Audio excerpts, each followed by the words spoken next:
semua yang bermasalah tersebut dalam tubuh kita, baik dari luar. Kalau kita, mungkin kalau saya coba berikan tips-tipsnya dari luar, atau mungkin kesimpulan dari luar. Contoh misalkan kulit ini, jangan jerawat saja. Jerawat itu bukan masalah yang ada pada kulit, tapi masalah yang ada pada pencernaan. Jadi jangan pikir jerawat itu masalah cuma di kulit doang, yang diobati bisa orang kulit doang kan, padahal itu masalah bukan di situ, di pencernaan. Ya. Kemudian orang sakit kepala, adakah masalah di pencernaan? Ada juga di situ. Jadi dari semua masalah-masalah tadi memang banyak numpuknya di pencernaan. Susah tidur, ada gangguan di pencernaan, biasanya ada.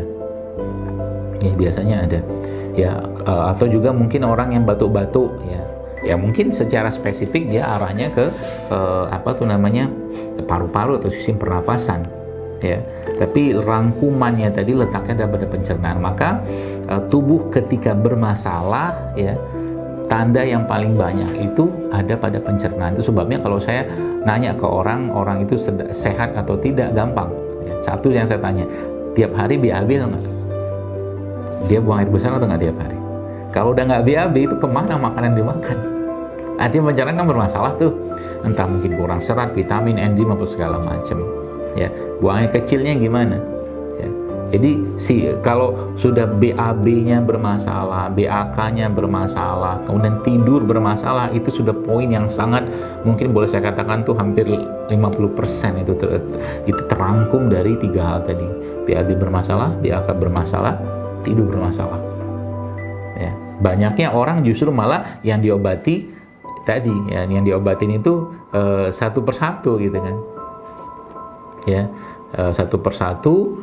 Dan yang jadi masalah adalah Bapak Ibu sekalian, yang perlu kita ketahui bahwa 3 hal tadi itu justru malah terkait semua. Ya, terus bagaimana cara kita memperbaiki itu semua? Saya tanya kepada Ibu sekalian, dalam waktu 1 tahun atau 12 bulan ini, kapan waktu di mana Anda merasakan tubuh yang paling fit? Jawabannya apa? Saya tahu jawabannya, dan Anda mungkin lupa jawabannya. Jawabannya adalah waktu puasa. Tubuh Anda paling fit waktu puasa sebenarnya. Cuman kita bawaannya itu kan ya lemes lah segala macam. Padahal sebenarnya kalau dikondisikan puasa aja lah. Ya, orang kita tuh masih bisa bertahan. Manusia tuh bisa bertahan sampai berapa hari kok. Ya, kecuali minum air. Kalau nggak makan tuh masih bertahan cukup lama, bahkan sebulan pun masih bisa kita minum air ya. Makanya kan sampai Nabi kan menyuruh sahur itu minimal tuh minum air lah, kata Nabi SAW, untuk mendapatkan berkahnya. Seperti itu. Jadi kalau dibilang berarti dari semua tanda-tanda yang bermasalah tadi ya, baik pencernaan tadi, BAB-nya, BAK-nya, kemudian juga dengan tidurnya tadi, maka sebenarnya justru malah itu semua bisa diperbaiki dengan satu bentuk detoksifikasi yang tanda kutip sederhana tapi powerfulnya luar biasa, itu berpuasa. Itu sebenarnya. Ya. Dan masalahnya apa tuh? Kadang-kadang saya heran gitu ya. Orang itu ketakutan banget ketika puasa atau Ramadan atau apapun lah, hal-hal yang berhubungan dengan tidak makan itu. Nanti begini, nggak ada lah, nggak pernah orang mati karena puasa. Nggak ada ceritanya orang mati karena puasa. Tapi orang mati karena kebanyakan makan ada, gitu loh. Orang kena penyakit gara-gara kebanyakan makan banyak, gitu loh. Ya, jadi dan menariknya lagi, puasa itu adalah terapi hati, terapi ruh, terapi jiwa, terapi nafsu, dan juga terapi raga. Ya, coba bayangkan kita diperintahkan meninggalkan sesuatu yang dilarang Allah, yang diharamkan Allah, gitu kan. Tapi ini kita diperintahkan untuk bahkan meninggalkan sesuatu yang Allah halalkan. Kan makan tuh halal, kalau makanannya halal. Tapi Allah perintahkan untuk tidak dikerjakan dulu pada waktu tertentu. Ini kan Masya Allah kan, cara yang sangat baik untuk meredam hawa nafsu tadi. Ya, seperti itu. Jadi kecenderungan nafsu ya sebagaimana dalam Al-Quran Allah sudah jelaskan bahwa memang dia lebih banyak mengajak kepada keburukan nafsu itu. Ya. Nah, maka tadi ya kita kembali ke konteks fisiknya tadi ya.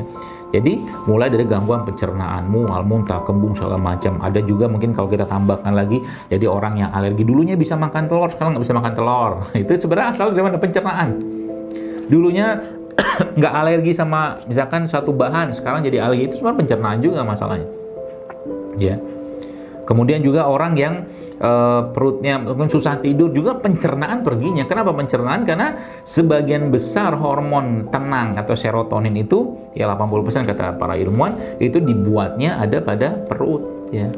Ya kalau perutnya bagus maka orangnya juga akan gampang tidurnya. Saya banyak tanya-tanya ke teman-teman atau jamaah-jamaah yang mereka sudah mulai memperbaiki apa tuh namanya pola makannya ya dengan apa ala-ala yang saya sampaikan di sosmed saya khususnya di Instagram. Itu ternyata tidur jadi enak, badan lebih fit segala macam. Kenapa? Karena memang ya lebih tenang juga karena memang perutnya sudah terisi dengan produk-produk makanan atau mungkin konsumsinya sudah memang yang diperlukan, bukan yang cuman sekedar diinginkan oleh tubuhnya. Itu aja sebenarnya. Tiba-tiba BAB jadi lancar, tiba-tiba BAK-nya lancar, tiba-tiba tidurnya enak. Apalagi itu semua diikuti dengan siklus. Kan ada namanya circadian clock, ya. Jadi jam ritme biologis tubuh, ya. Jam ritme atau ritme jam biologis tubuh lah gampangnya gitu. Ya. Dan itu ada hubungannya dengan waktu sholat. Ya, ada hubungan dengan waktu sholat. Dan selain sholat 5 waktu, saya tanya, apa sholat yang sangat dianjurkan oleh Nabi SAW? Jawabannya sholat malam kan?